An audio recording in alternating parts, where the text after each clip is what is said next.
Wikipédia ou le cauchemar des milliardaires, l'encyclopédie libre et ouverte sur laquelle les milliardaires n'arrivent pas à mettre la main. Alors pourquoi je vous parle de Wikipédia? Parce que la semaine dernière a été publiée une tribune dans Le Point à charge contre Wikipédia. Que s'est-il passé? D'abord, il y a une modification par un contributeur bénévole sur Wikipédia de la notice de l'article sur Le Point. Comme un journaliste du Point n'a pas aimé ces modifications, il a décidé de contacter le contributeur bénévole. Donc il lui a écrit un mail dans lequel il menaçait dans un article de dévoiler son identité et de prévenir son employeur. Évidemment, Wikipédia a réagi de manière très forte en rappelant qu'il n'était pas possible pour le journal Le Point de s'en prendre aux contributeurs bénévoles et de s'en prendre ainsi à la liberté d'expression et d'appeler à la censure.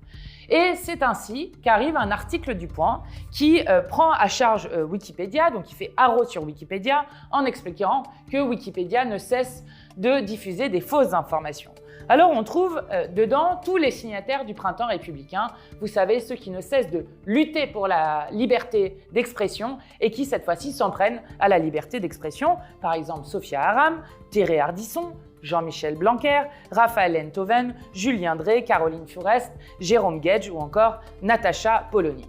Alors pourquoi cette attaque contre Wikipédia est-elle très grave? Elle est très grave parce qu'elle s'inscrit dans ce que fait actuellement l'internationale fasciste avec Elon Musk à sa tête, qui ne cesse de s'en prendre à Wikipédia, Elon Musk appelant même à définancer Wikipédia. Wikipédia, c'est tout ce que détestent les néo-nazis, notamment parce que Wikipédia est une plateforme donc ouverte, contributive, sur laquelle il y a 265 000 contributeurs bénévoles, avec des milliards de lecteurs et de donateurs, avec une agora qui est transparente, publique et indépendante financièrement, ce qui les dérange évidemment beaucoup, qui permet de partager le savoir dans le monde entier. Alors c'est particulièrement comique que ce soit Le Point qui, en France, relaie cette campagne contre Wikipédia, puisque Le Point est un des journaux qui est le plus condamné pour fausse information, et d'ailleurs, Wikipédia dans sa notice le dit. Et d'ailleurs, quand on regarde les signataires de cette tribune, il est intéressant de noter que, par exemple, sur la notice Wikipédia de Sophia Aram, il est noté qu'elle épargne souvent dans ses chroniques Emmanuel Macron et la droite.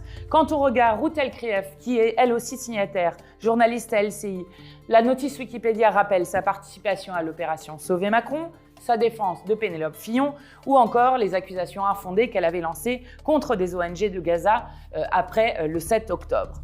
Quant à Jean Quatremer, journaliste à Libération, sa notice Wikipédia rappelle qu'il a traité les Gilets jaunes de beaufs poujadistes, qu'il est vraiment temps d'embastiller, je reprends ces termes. Donc probablement est-ce cela qu'ils ne veulent pas